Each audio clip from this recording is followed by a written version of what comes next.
MP board class 9th annual exam Hindi का जो paper है आपका 6 मार्च का है। ठीक है, हमारे बच्चों के लिए देख सकते हैं यहाँ पर इस तरह के मैं आपको 6 पेपर प्रोवाइड कराने वाला हूँ। 911, 912, 913, 914 और 915 और 916, 6 तरह के पेपर और सारे के सारे पेपर की जवाबदारी मेरी।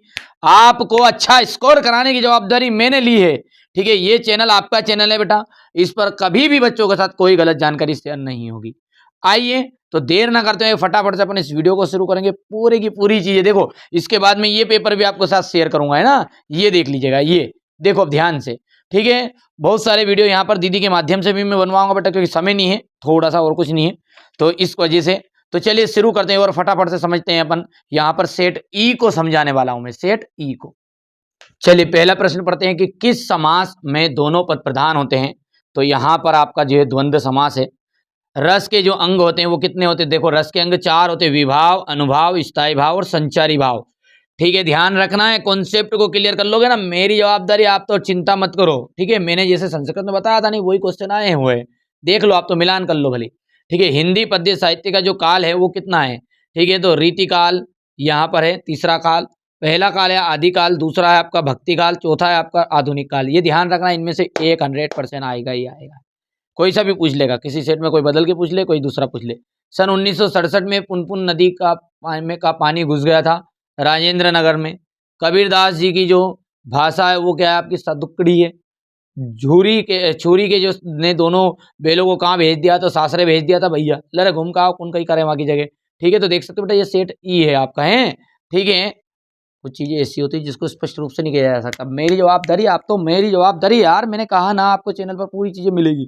ठीक है, घबराना नहीं, पर करना पूरी चीजें, नहीं तो पता चले कि यार नहीं यार सेट ये आ रहा है, हम हमारे पास तो सेट भी आया, हम तो करा दादा मिक्स करना पड़ता है। दो चले, उपमेय में उपमान का आरोप रूपक अलंकार होता है। नानी के मन में देश के प्रति आजादी का जुनून था।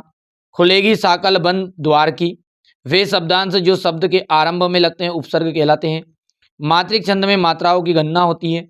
तिब्बत लोग टोटीदार बर्तन को टिंडरी कहते हैं। ठीक है, अच्छा अगला क्या है आपका, एकांकी में एक अंक होता है, नहीं 3 अंक होगा, 1 अंक होता है। रामचरितमानस एक खंड काव्य नहीं महाकाव्य है। रीढ़ की हड्डी कहानी विधा में लिखा गया है, एकांकी विधा में। माखनलाल चतुर्वेदी किसकी रचना है, की रचना साहित्य के देवता है, सत्य रहेगा। लेखिका महादेवी वर्मा ने बाबा फारसी, जो महादेवी वर्मा के जो वदाई जी है डोकरावा था, वो फारसी और उर्दू के जानकार थे, सत्य है। खाना एक क्रिया है, सत्य है। सही जोड़ी, देखिए ग्राम श्री के जो रचनाकार है सुमित्रा नंदन पंत है। 3 वर्णों का जो समूह है, 3 वर्णों का समूह घन कहलाता है। मनोरथ, मनाधन रता, मना धन रता, विसर्ग संधि है। संस्कृति तथा शिक्षा, संस्कृति तथा शिक्षा, यहां से अपन बात करते हैं तो यह हो जाएगा आपका मित्र, सॉरी संस्कृति तथा शिक्षा का तया श्याम चरण दुबे। शत्रु का विलोम शब्द हो जाएगा मित्र, और इस जल प्रलय में आ जाएगा फणीश्वर नाथ रेणु।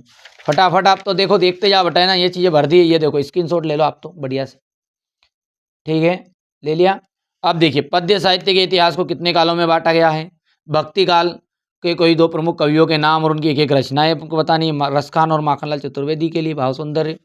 अरही और सनई के खेत का सुमित्रा नंदन पंत को कैसे दिखाई देता है। ठीक है, बच्चे का काम पर जाना धरती के लिए एक बड़े हादसे के समान है। बंद द्वार की साकल खोलने के लिए लद्दाख ने क्या उपाय सुझाया। स्थायी भाव संचारी भाव मंत्र आपको देना है। पंडित जगन्नाथ के अनुसार काव्य की परिभाषा देनी है। कहानी और उपन्यास में आपको अंतर बताना है। बेटा देखिए मैं आपको 6 तरह के क्वेश्चन पेपर दे दूंगा, घबराओ मत। इस चैनल पर आप एक्टिव रहिएगा, कोई सी भी चीज़ आती है ईमानदारी से करो कंप्लीट, मेरी जवाबदारी मेरी, मैंने वादा किया है तो निभाऊंगा और आपको एमपी बोर्ड में टॉप कराऊंगा। ठीक है, 6 तरह के क्वेश्चन पेपर देंगे, घबराओ मत, उसमें सब कुछ रहेगा मिक्स, और धीरे से मैं कॉपी में निकाल भी दूंगा। हर बार की तरह। संस्कृत देखो मैंने निबंध बताया था आपको, संस्कृत भाषा का आया कि नहीं आया, ईमानदारी से को। अवकाश बताई थी, आई कि नहीं आई। श्लोक बताए, और वो रैक है वो 21वां 22वां 23वां भी आ गया, लो साहब बताओ। हरिशंकर परसाई, महादेवी वर्मा की 2 रचनाएं, भाषा शैली, लेखिका और उसकी सहेलियों के जेब खर्चे, ये देख सकते हैं। क्वेश्चन नंबर आपका 15-16, फणीश्वर नाथ रेणु ने मित्रों के नाम बताइए। मृत्यु का तरल दूत किसे कहा गया और क्यों, हो गया था। क्वेश्चन नंबर 17, यहाँ से आप देख सकते हैं मानसरोवर। क्वेश्चन नंबर 18, दो बेलों की कथा वाला हो गया है। कहानी का महत्व ये वार्षिक परीक्षा की तैयारी। क्वेश्चन नंबर 21, क्वेश्चन नंबर 21 का अथवा ये हो गया।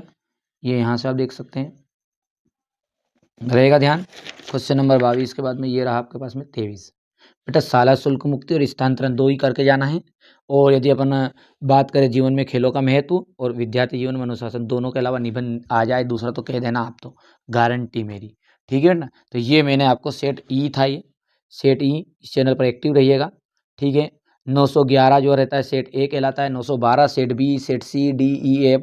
जरूरी नहीं है कि नहीं यार कौन सा पेपर आपके पास वहाँ आएगा, ये संभवता नहीं है कि आज आए वही पेपर अगले पेपर में भी आएगा, ये बात ध्यान रखना है। तो चैनल पर जो वीडियो डले आप जरूर देखिएगा बेटा, बढ़िया से तैयारी करिए यार, मेरी जवाबदारी आपको अच्छे स्कोर कराने की।